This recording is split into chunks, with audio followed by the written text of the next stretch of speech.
பச்சை மலை தொடரில் பரவி கிடக்கும் அடர்கானகம்தான் பரம்பு நாடு. அந்நாட்டின் தலைவன் பாரி. வேளிர் குலத்தின் வழித்தோன்றலாதலால் வேல்பாரி என்று அழைக்கப்பட்டான். அவனது புகழ் நிலமெங்கும் பரவியிருந்தது. அவனது வள்ளல் தன்மையை பாணர்கள் திசையெங்கும் பாடினார்கள். பெரும் புலவன் கபிலன் பாண்டிய நாட்டுக்கு உட்பட்ட சிற்றரசன் ஒருவனின் மாளிகையில் இரவு கள்ளுண்டு மகிழ்ந்திருந்தான்.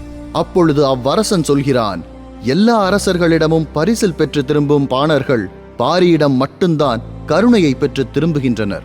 இது கபிலருக்கு ஏற்புடையதாக இல்லை.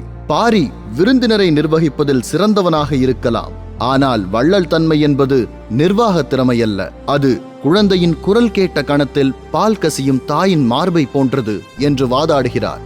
ஆனால் அவன் அதனை ஏற்கவில்லை. உரையாடலின் ஒரு கட்டத்தில் பாரியை சோதித்தறிய பரம்பு நாடு நோக்கி நானே செல்கிறேன் என்று சொல்லி புறப்படுகிறார் கபிலர். முன்பின் போகாத அடற்காட்டுக்குள் தன்னந்தனியாக நுழைகிறார். உள்ளே நுழைந்த சிறிது தூரத்திலேயே நீலன் என்ற வீரன் கபிலரோடு இணைகிறான். 3 அடுக்கு கொண்ட பச்சை மலையில் உள்ள காரமலை, நடுமலை, ஆதிமலை ஆகிய 3 மலைகளை கடந்து பாரி இருக்கும் எவ்வியூருக்கு அழைத்துச் செல்கிறான் நீலன். இந்த நெடுவழிப் பயணம் காடு பற்றியும் இயற்கை பற்றியும் மலை மக்கள் பற்றியும் பாரி பற்றியும் அவரின் சிந்தனையில் பெரும் மாற்றத்தை ஏற்படுத்தியது. கபிலர் வந்து கொண்டிருக்கிறார் என அறிந்த பாரி எதிர் வந்து வணங்கி கபிலரை தன் தோளிலேயே வைத்து எவ்வியூருக்கு தூக்கிச் செல்கிறான். கபிலரின் வரவு எவ்வியூரின் பெரும் விழாவாக கொண்டாடப்படுகிறது. பரம்பின் ஆசான் தேக்கன், பாரியின் மனைவி ஆதினி, பாரியின் இருமகள்களான அங்கவை, சங்கவை என எல்லோரும் கபிலரின் வரவை கொண்டாடி தீர்க்கின்றனர். அடுத்த சில நாட்களில் பரம்பின் பெருவிழாவான கொற்றவை கூத்து துவங்கியது. சேர, சோழ, பாண்டிய மூவேந்தர்களும் எத்தனையோ இனக்குழுக்களை அழித்து தங்கள் ஆட்சி பரப்பை விரிவுபடுத்தியுள்ளனர். அவ்வாறு அழித்தொழிக்கப்பட்டதில் சிலர் பரம்பில் அடைக்கலம் அடைந்தனர். பரம்பு நாடோ அவர்களை தங்களின் பிள்ளைகளாக ஏற்றுக்கொண்டது. அழித்தொழிக்கப்பட்ட குலங்களின் வழித்தோன்றல்கள் போர் தெய்வமான கொற்றவையின் முன்னால் தங்களின் குல வரலாற்றை சொல்லி அதனை அழித்தொழித்த வேந்தனின் மீது வெஞ்சினம் உரைக்கின்றனர். 17 நாள் பெருவிழா இது. கொற்றவை இருக்கும் பெரும் மரப்புதருக்குள் தெய்வ வாக்கு விளங்கி இருக்கும். அது இறங்கி வந்து இலையில் வைக்கப்பட்ட கனிகளில் ஏதாவது ஒன்றை முதலில் எடுக்கும். அப்படி எடுக்கப்பட்டவுடன் சம்பந்தப்பட்ட இனக்குழுக்கள் கொற்றவையின் முன் தாங்கள் அளிக்கப்பட்ட கதைகளை சொல்லி அருளிறங்கி ஆடுவர். கடைசியாக 17வது நாள் பரம்பின் சார்பில் பாரி களமிறங்கி ஆடுவான். இத்தனை இனக்குழுக்களை அழித்தொழித்த மூவேந்தர்களின் பகை முடிக்க வஞ்சினம் உரைப்பான். இக்கூத்து முழுவதும் கேட்டறிந்தார் கபிலர்.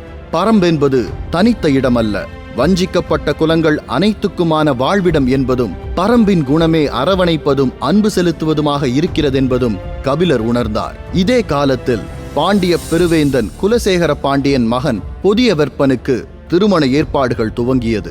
யவனத்துக்கும் தமிழகத்துக்கும் இடையே கடல் வணிகம் செழிப்புற்றிருந்த காலம் அது. வணிகர்களின் செல்வமும் செல்வாக்கும் வேந்தர்களுக்கு இணையான வலிமை பெற்றிருந்தது. கடல் வணிகர்கள் தங்களுக்குள் ஏற்படுத்தி கொண்ட சாத்துக்கள் என்ற அமைப்பின் தலைவனாக இருந்தான் பெருவணிகன் சூழ்கடல் முதுவன். அவனது மகள் பொற்சுவையை பொதிய வெப்பனுக்கு மணமுடிக்க ஏற்பாடு செய்தனர். மாமதுரை திருமண விழாவுக்கு தயாராகிக் கொண்டிருந்தது. தனது காதலை கண்ணீரை போல் கரைத்துக் கொண்டு மணவிழாவுக்குள் நுழைந்தாள் பேரழகி பொற்சுவை. பரம்பு நாட்டின் மலையடிவாரம் இருப்பது வெங்கல் நாடு. அந்நாட்டை ஆளும் சிற்றரசர் மையூர் கிழார் பாண்டிய வேந்தனுக்கு மிகவும் விசுவாசமாக நடந்து கொள்பவர். உலகமே போற்றி வியக்கும் பாண்டிய இளவரசனின் திருமணத்துக்கு யாரும் தராத சிறந்த பரிசொன்றை தர வேண்டும் என்று முயற்சி செய்து கொண்டிருக்கிறார். அந்நிலையில் மழை வெள்ளத்தில் அடித்து வரப்பட்ட ஒரு அரிய வகையான உயிரினத்தை உழவன் ஒருவன் மையூர் கிழாரிடம் காட்டுகிறான். பார்க்கவே சற்று அருவருப்பாக இருக்கும். இது என்ன வகையான உயிரினம் என சிந்தித்துக் கொண்டிருக்கையில் அங்கிருந்த பாணர் கூட்ட தலைவன் சொல்லுகிறான், இதுதான் பாரியின் கொற்றவை கூத்தில் குறி சொல்லும் தேவவாக்கு விலங்கு. மையூர் கிழார் பெருமகிழ்ச்சி அடைந்தார். தனது மகன் இளமருதனின் மூலம் திருமணப் பரிசாக தேவவாக்கு விலங்கினை கொடுத்து அனுப்புகிறார். அவ்விலங்கிற்கு ஒரு அதிசய ஆற்றல் உண்டு. அது எல்லா திசையிலும் நடக்கும். ஆனால் உட்காரும் போது வடதிசை நோக்கியே உட்காரும்.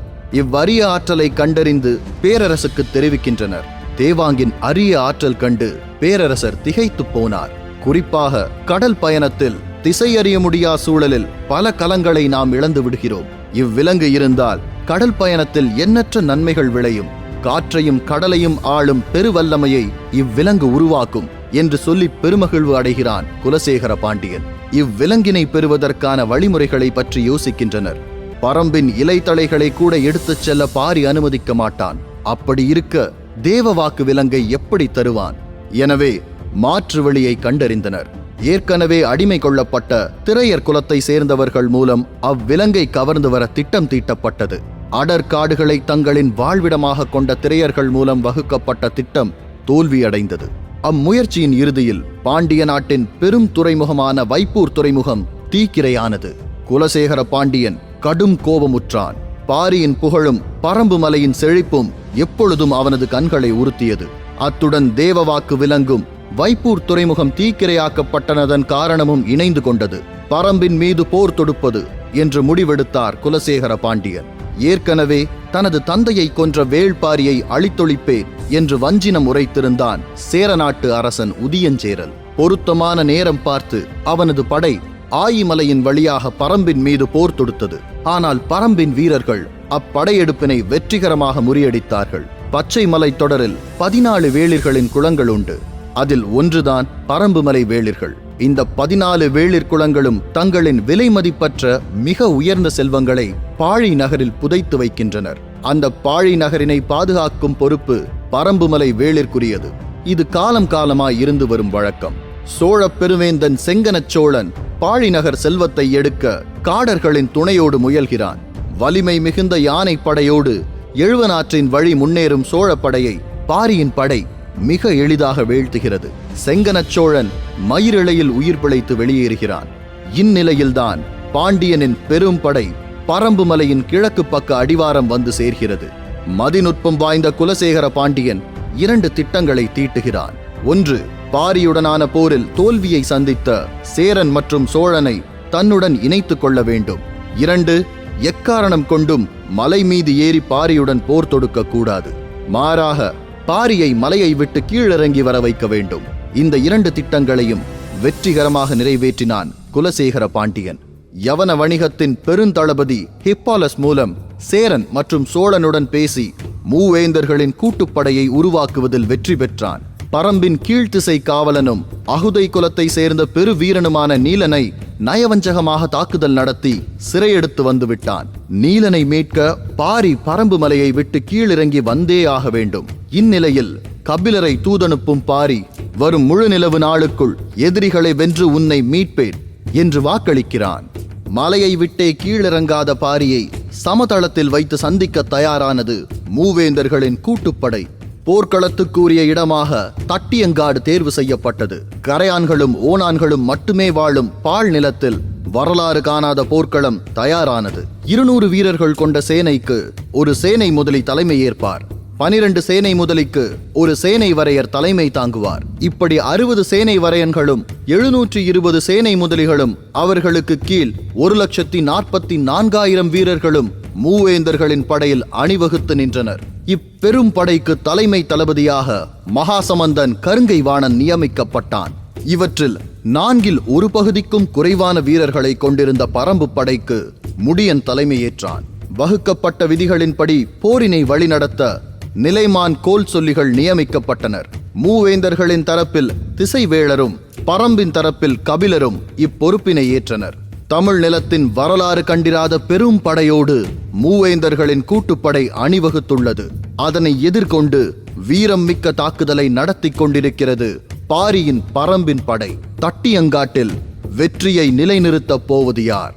மூவேந்தர்களின் கூட்டுப்படையை சின்னஞ்சிறு பரம்பின் படை வெல்லுமா? பாரி வெல்வானா வீழ்வானா? தொடரின் முடிவில் அறிவோம்.